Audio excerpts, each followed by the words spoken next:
Last year, Commonwealth heads of government met in Uganda on the edge of Lake Victoria and agreed to an action plan for tackling climate change.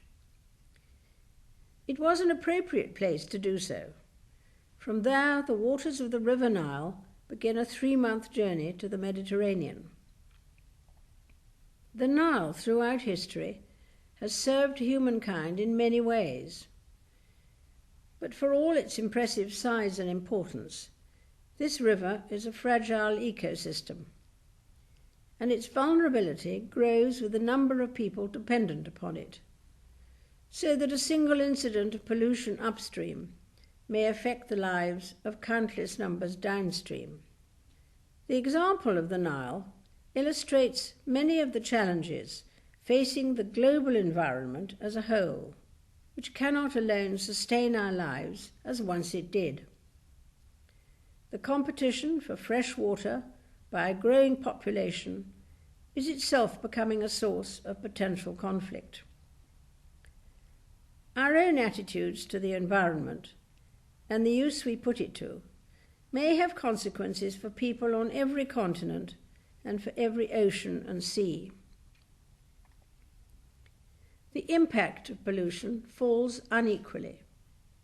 It is often those who pollute the least, notably in the world's least developed nations, who are closest to the razor's edge, most affected by the impact of climate change and least equipped to cope with it.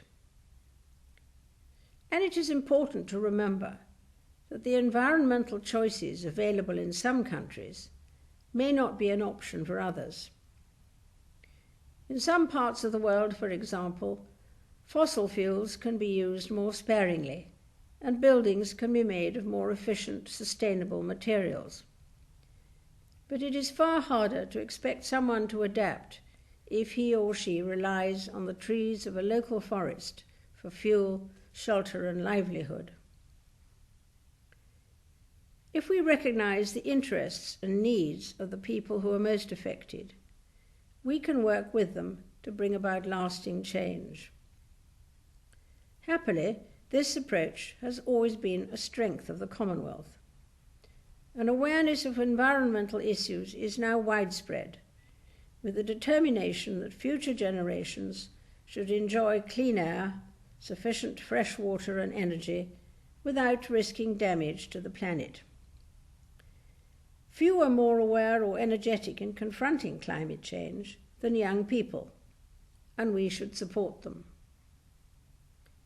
In the Commonwealth, governments, businesses, communities, and individuals should each strive to match words and good intentions with deeds.